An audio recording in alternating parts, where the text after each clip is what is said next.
ভুল পাল্টে আর ধর্ম পরিবর্তন করে চাকরি, টেন্ডার এবং রিসোর্ট ব্যবসার নামে শত শত মানুষের কোটি কোটি টাকা হাতিয়ে নেওয়া এক মহাপ্রতারকের পতন শুরু হয়েছে ময়মনসিংহে। তিনি হরিদাস চন্দ্র তরণী দাস ওরফে তৌহিদ ইসলাম। চেক জালিয়াতির মামলায় অবশেষে বিজ্ঞ আদালত তাকে 1 বছরের সশ্রম কারাদণ্ড এবং 1 লক্ষ টাকা জরিমানার রায় কার্যকর ঘোষণা করে কারাগারে পাঠানোর নির্দেশ দিয়েছেন। গতকাল মঙ্গলবার বেলা 11টায় কড়া পুলিশি পাহারায় প্রিজন ভ্যানে করে তাকে ময়মনসিংহ জেলা ও দায়রা জজ অর্থ ঋণ আদালতে হাজির করা হলে এই আদেশ আসে। কিন্তু শুধু এই সাজাতে ক্ষান্ত হননি ভুক্তভোগীরা।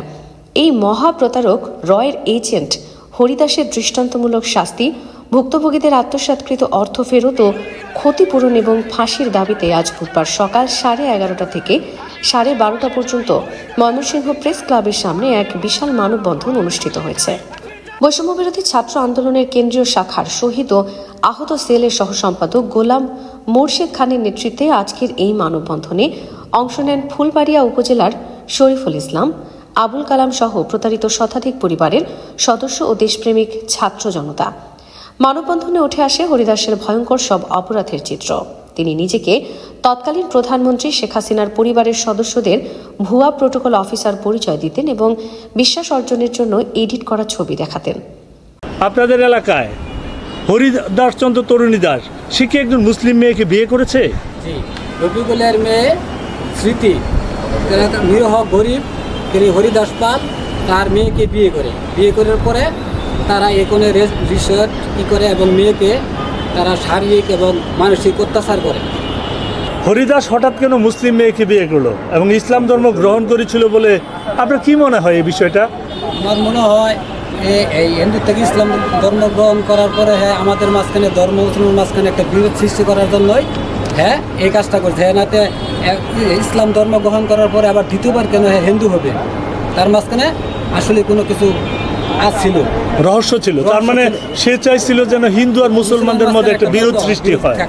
সরকারি চাকরি দেওয়া, বদলি বাণিজ্য এবং বড় বড় উন্নয়ন প্রকল্পের ভুয়া আশ্বাস দিয়ে তিনি ফুলবাড়িয়া নিরীহ মানুষের কাছ থেকে কোটি কোটি টাকা আত্মসাৎ করেছেন। এক ভুক্তভোগী কান্না ভেজা কণ্ঠে জানান, রিসোর্ট ব্যবসার ভুয়া প্রলোভনে পড়ে নিজের বাড়ির সম্পত্তি বিক্রি করে হরিদাসের হাতে টাকা তুলে দিয়ে আজ তিনি সম্পূর্ণ নিঃস্ব। অনুসন্ধানে জানা যায়, এই হরিদাস চন্দ্র তরণী দাস সুকৌশলে ইসলাম ধর্ম গ্রহণ করে ময়মনসিংহের ফুলবাড়িয়ার এক দরিদ্র মুসলিম মেয়েকে বিয়ে করেন। ভুক্তভোগীদের অভিযোগ, এটি কোনো মন থেকে ধর্মান্তর ছিল না, বরং মুসলিম সমাজের সহজে মিশে গিয়ে প্রতারণার জাল বিস্তার এবং সাম্প্রদায়িক অস্থিরতা তৈরির এক গভীর ষড়যন্ত্র ছিল। বিয়ের পর ওই মেয়ের ওপর চালানো হতো অমানসিক নির্যাতন। পরবর্তীতে হরিদাস আবার সনাতন ধর্মে ফিরে যান। আচ্ছা, এই যে আপনার এত টাকা পয়সা আত্মসাৎ করলো, তিনি আপনাদের এলাকায় রিসোর্স করলো বিভিন্ন মানুষের কাছ থেকে প্রতারণা করে, আপনি কি তার সঙ্গে যোগাযোগ করেন নাই? আর যোগাযোগ করলে কি বলেছে আপনাকে? আমি টাকার জন্য যোগাযোগ করছি, প্রথমত টাকা দিব পরে বলতেছে ভাই আমি টাকাটা আপনার কয়েকদিন পরে দিব। আবার আমাদের মালটা নিয়ে মসজিদও মাল দিছে, মাদ্রাসা মাল দিছে, ওনার পদের সামনে একটু ডালাই করছে, রসিম নিয়ে পাইপ ক্যাপ নিয়েছে, সেন্ডের মালটা নিয়েছে। পরে আমি টাকা চাইছি, ও টাকা দিব। পরে লাস্টে আমার হুমকি দিছে, তুমি মুর্শিদে যেতে বলছো, মুর্শিদের কাছে টাকা লগা, তুমি মসজিদও টাকা দিছো, পরে কালে বাবা আবার পাম্প আমি বলছি যে 36টা পাম্প নিচ্ছে, মোটর টাকা, পরে কালে এটা পানি খেয়ে দোয়া করুন, পরে কালে পাবে।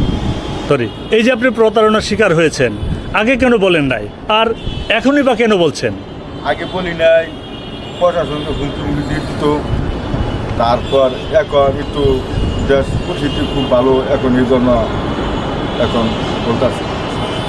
গাইবান্ধায় 81 ফুট উঁচু রাম মূর্তি নির্মাণ, ফুলবাড়িয়া রিসোর্ট কিংবা রোহিঙ্গা ক্যাম্পে সবজি সাপ্লাইয়ের ভুয়া গল্প ছক করে তিনি নিজেকে 1000 কোটি টাকার মালিক বলে দাবি করতেন। কিন্তু স্থানীয়দের অভিযোগ, ফুলবাড়িয়া থেকে গাইবান্ধা এবং বান্দরবান পর্যন্ত দেশজুড়ে অপরাধের নেটওয়ার্ক গড়ে তোলা এই হরিদাস আসলে ভারতীয় গোয়েন্দা সংস্থা রয়ের একজন সক্রিয় এজেন্ট, যা বাংলাদেশের রাষ্ট্রীয় নিরাপত্তার জন্য এক বিরাট হুমকি। অতীতে এই জালিয়াতির বিরুদ্ধে কেউ মুখ খুললে হরিদাসের শ্বশুরবাড়ির লোকজন এবং পলিটিক্যাল প্রভাবশালী চক্রকে দিয়ে সন্ত্রাসী হামলা ও হত্যার হুমকি দেওয়া হতো। কিন্তু দেশের বর্তমান পরিস্থিতিতে সাহস পেয়ে রাজপথে নেমেছেন ভুক্তভোগীরা। আপনি বাংলাদেশের একজন সুনাগরিক হিসেবে এই প্রতারক হরিদাসের আপনি কি শাস্তি চান? সে একজন রাষ্ট্রদ্রোহী হ্যাঁ আমরা কঠোর শাস্তি চাই। আমরা ইন্ডিয়ার এজেন্ট আমার বাংলাদেশের হ্যাঁ ক্ষতিকর, আমি হ্যাঁ ফাঁসি চাই। মানববন্ধনে উপস্থিত ভুক্তভোগীরা একে একে তুলে ধরেন কিভাবে চাকরি, টেন্ডার, রিসোর্ট ব্যবসা সহ নানা প্রলোভন দেখিয়ে তাদের কাছ থেকে অর্থ হাতিয়ে নেওয়া হয়েছে বলে তারা অভিযোগ করেন। আজ মানববন্ধন শেষে তারা জেলা প্রশাসক বরাবর একটি স্মারকলিপি জমা দিয়ে এই রাষ্ট্রদ্রোহী ও প্রতারকের জনসম্মুখে ফায়ারিং স্কোয়াডে মৃত্যুদণ্ড কার্যকর করার দাবি জানান। আগামী 26শে জুলাই ফুলবাড়িয়া থানার প্রতারণা মামলায় তাকে আবারও চিফ জুডিশিয়াল ম্যাজিস্ট্রেট আদালতে হাজির করা হবে। ভুক্তভোগী পরিবারগুলো এখন শুধু হরিদাসের সর্বোচ্চ শাস্তিই চায় না, বরং তার সহযোগীদের দ্রুত গ্রেফতার এবং আত্মসাৎকৃত অর্থ ফেরত পেয়ে নিজেদের পুনর্বাসনের জন্য সরকারের জরুরি হস্তক্ষেপ কামনা করছে।